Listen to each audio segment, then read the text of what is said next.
They were found still lying in their beds, overcome by smoke. 6 young lives cut short. Their home blackened by the blaze. It was described in court as a plan that went tragically wrong. The fire wasn't supposed to spread so quickly. The children weren't supposed to be trapped. Neighbours Jamie and Darren Butler risked their lives that night trying to rescue them. I just thought, get up the ladder, try and rescue the kids. But the smoke was just too bad. It was just too bad. I'm no hero. No one survived this. You've got to understand that. 6 children perished. 6 innocent souls perished at the hands of their parents. At 5 years old, Jaden was the youngest to die.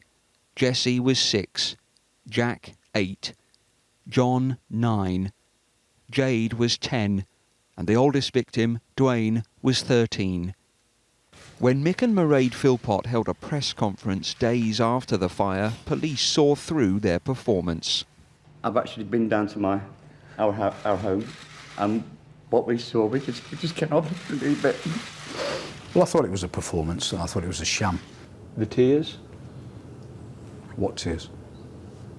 Because I didn't see any tears, irrespective of the dabbing of the eyes and the forehead with the tissue. And I was perhaps closest than anybody. Now a jury has seen through the sham. They were responsible. Petrol used in the fire was found on their clothes, and covert recordings captured them discussing the crime. What? Know something? Have they got any evidence on you? They've got nothing on me. Nothing. Also guilty, their friend Paul Mosley, caught in the covert recordings and with petrol on his clothes.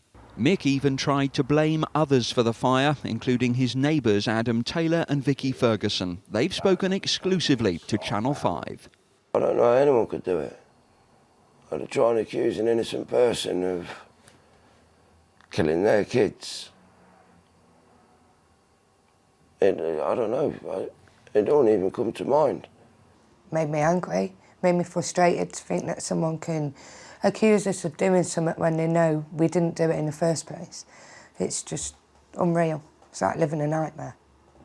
The court heard that years earlier, Mick Philpott, a father of 17 children by various women, appeared in an ITV documentary to explain his unusual family life, living with wife Mairead and his girlfriend. But I want people to remember me for a good thing, not as a scrounger, not as a scum. I want to remember as a loving father who cares. Mick's girlfriend eventually left, taking her children with her. On the day of the blaze, they'd been due at a custody hearing. Mick's original plan was to blame her for the fire, to get the children who'd left back. What the jury weren't told is that Mick, who also appeared on the Jeremy Kyle show, had served time in prison in the 1970s for the attempted murder of a previous girlfriend. You're going to criticise my family, pal, and my kids. I'll criticise you as much as I want. Sorry, this is a free country.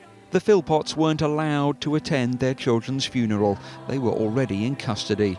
The tragic end to the plan, 6 lives lost. The horror of what they'd done dawning on them in that original 999 call. Right, where are the kids, do you know? They're upstairs in the 3 bedrooms. We're upstairs in the bedrooms. Where's the fire? Yeah. It's I don't know.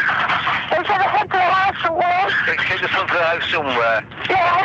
Can you see, are there any flames there? Oh my God, please. The last time they saw their parents, these children were being put to bed for the night. Now Mick and Mairead Philpott will spend their first night as convicted killers, guilty of manslaughter.